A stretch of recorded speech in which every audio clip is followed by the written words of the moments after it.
I'm Colin Green, and you are listening to Spike Pit, a rockin' RPG podcast.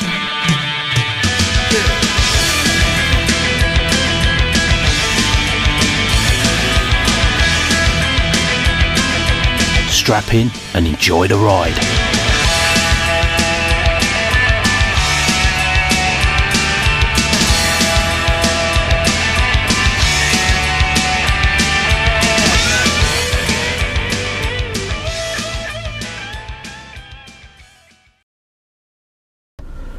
Okay, just going to try and get a quick show together for you folks. I'm on the road. I'm going to try and answer some call-ins that I've had from Barney of Loco Ludos and Jason of Nerds RPG Variety Cast. Big thanks to those guys for contributing to the ongoing discussion. That is an Anchor podcast. Super busy. I've got my head all over the place with teacher training. And I've come to the point I've had to stop. I was going to launch, I did a session 0 for my Black Hat game and almost instantly realised that was not going to be a sustainable idea. And instead, we've launched into a awesome D6, West End D6 Star Wars game run by Arfed. DM Ricky's taking a seat for a while, and we're just going to play Star Wars every week. I have got a Quarren tongue-tied engineer with a little R5 droid. We played our first session last night. The session 0 was the week before, and I have to report immense fun was had by all. I will give you a further updates as we go along, but for now, let's get to our first call-in from Barney. Hi Colin, it's Barney. I've been meaning to leave a message for a while, but the thoughts have slipped by, and I can no longer really remember what they were until then I heard your latest episode, and a couple of things occurred to me. You say that you've realised that Wizards of the Coast, a lot of Dungeons and Dragons, is setting, and that you're stripping that out and all of that. But it strikes me that they don't really have much else. You know, they've got the OGL or whatever, and people are producing games using their mechanisms, their system, right, left and centre, and all that WotC have are their trad, well-honed IPs. So it doesn't surprise me that they're going back to Ravencroft again. It's tried and tested. If it ain't broke, don't fix it. I'm also interested in two kind of opposing trajectories that are going on in your process, and I think it's very interesting. So on the one hand, you're proposing that you're working through the rules anew, afresh, taking things out, developing something, getting from the state that you're at now to somewhere else, and you're whittling away at those core rules of D&D. But at the same time, you're laying stress on the fact that you know it pretty well, that you're in there, you're in the zone with D&D. So my question, my point of interest, what I want to know more about is how the spike hack reflects the way that you do play D&D, the way that you have played D&D, the things that you have historically brought to the table, tried and tested in your own groups, and what is kind of new in this process, what you're confronting that you haven't before, what you're seeing that you haven't before. And I know you've talked about that a little bit, but in any case, there you go. Well, thank you for your interest there, Mr. Ludos. Barney. You cannot be surprised that Conflicted Colin is working on two opposed or counter trajectories.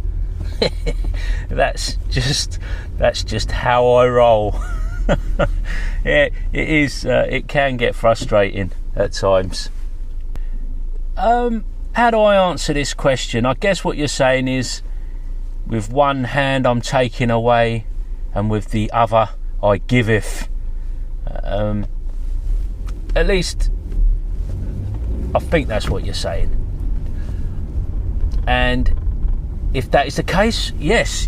So the Spike Hack, well, this is a working title of something that is really, it's a project, but it's not something that I really claim to be a new thing. It's just really what it says on the tin. It's me hacking them there 5e rules, just taking out the stuff that we haven't really engaged with in play.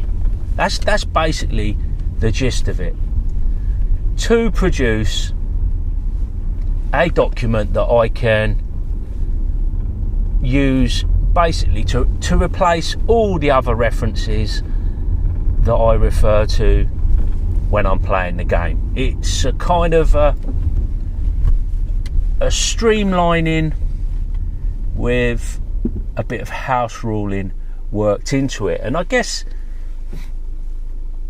the only reason I'm talking about it is because I think quite a few of the rules of 5th edition get missed or sort of assumed, especially by people that played earlier versions. In particular, I think like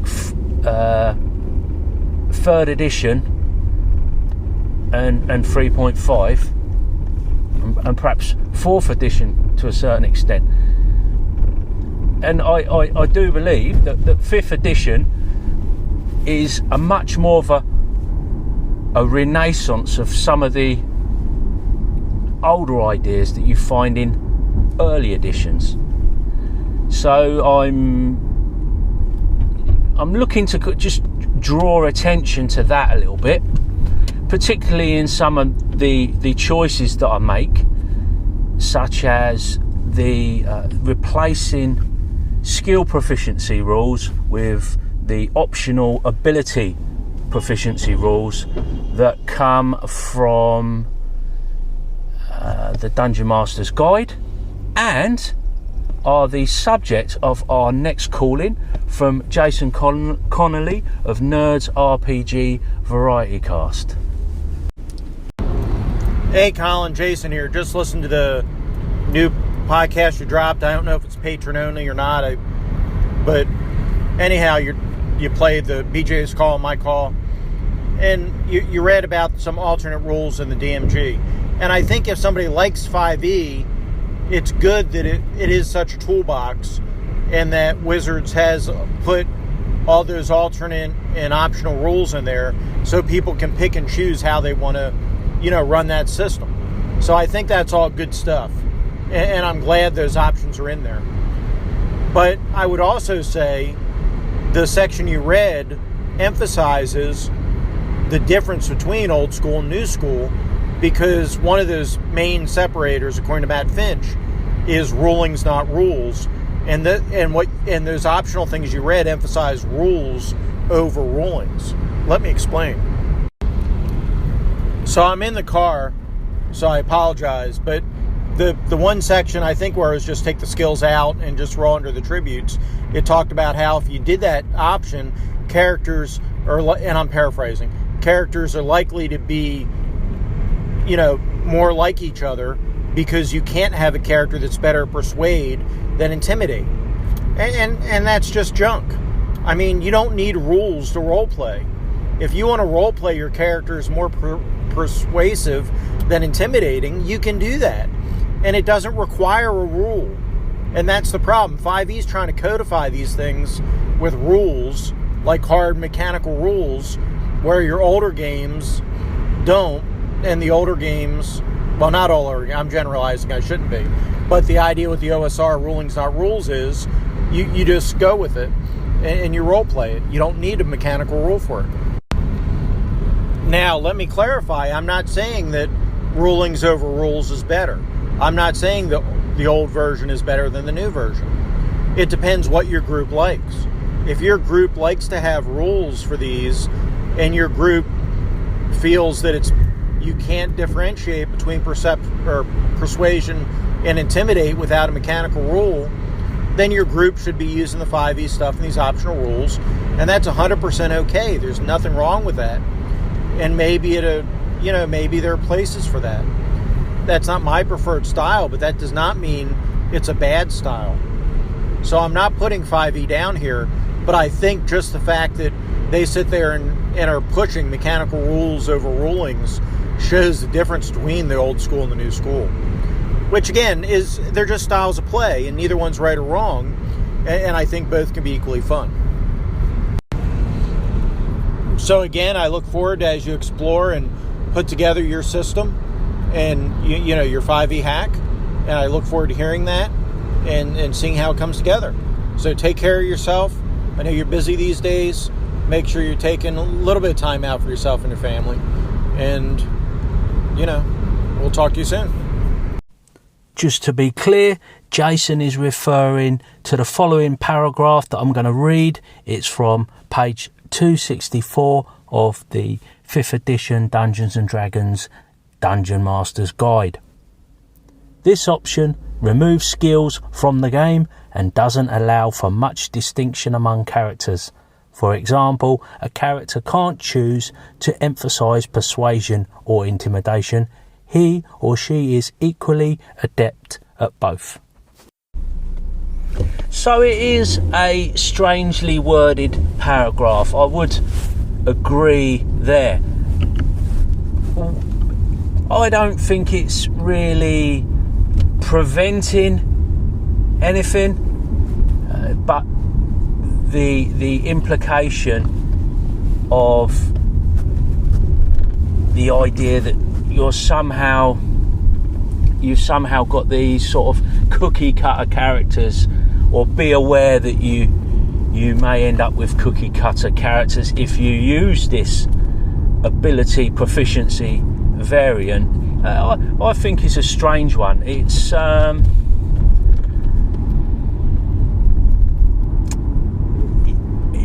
I think what they're maybe doing is they're anticipating that criticism from players that like all the options, and they're kind of heading it off, trying to head it off at the pass by bringing it up themselves, if you like.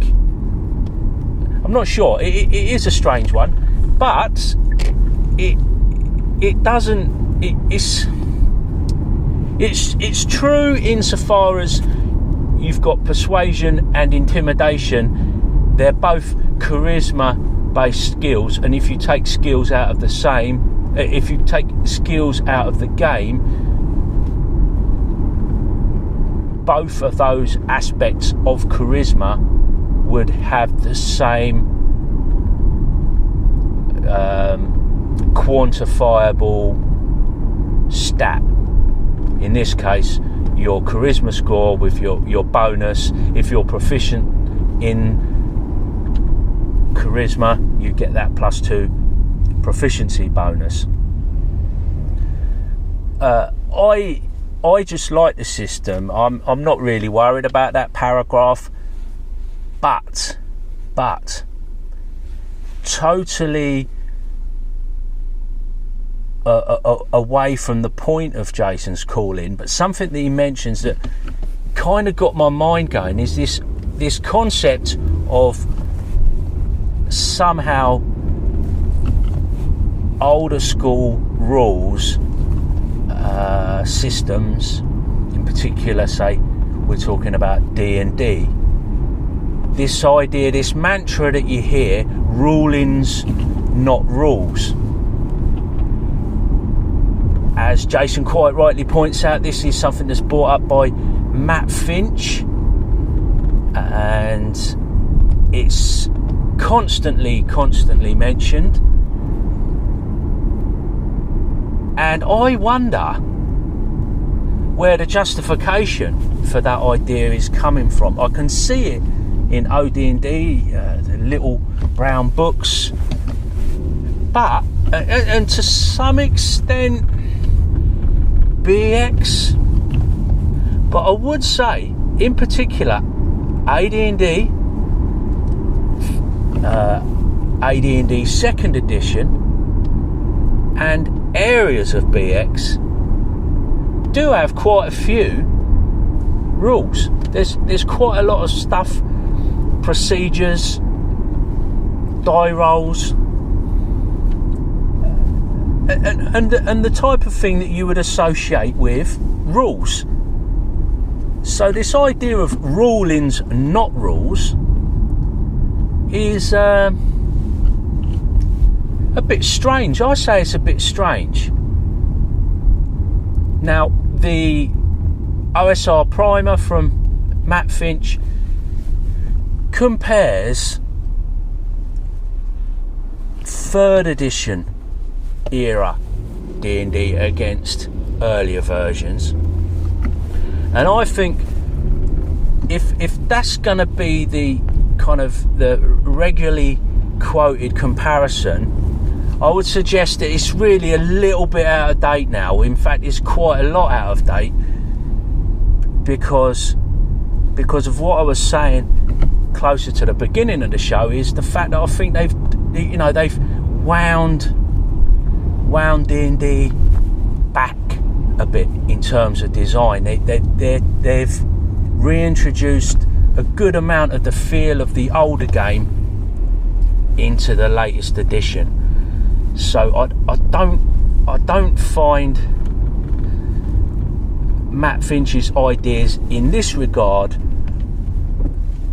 as clear and perhaps helpful as they were at one time, especially as people often talk about his YouTube video as if it's the same as the primer document that he did, and the two are actually quite different. And I've said plenty of times before, and I don't suppose this will be the last, I think his video presentation was much more helpful and enlightening, especially to the newer gamer, than the document, which was I think a bit of a strange beast. Anyway, cheers for the call in, Jason, and perhaps people might want to talk a little bit more about that rulings, not rules idea. It's a well-worn trail, I know, but that doesn't make it any less relevant.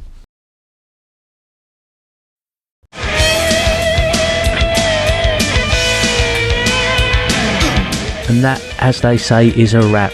Big thanks goes out to you, the listener, for taking a bit of time out of your day to listen to old Spike Pit. Take care, and I'll catch you later.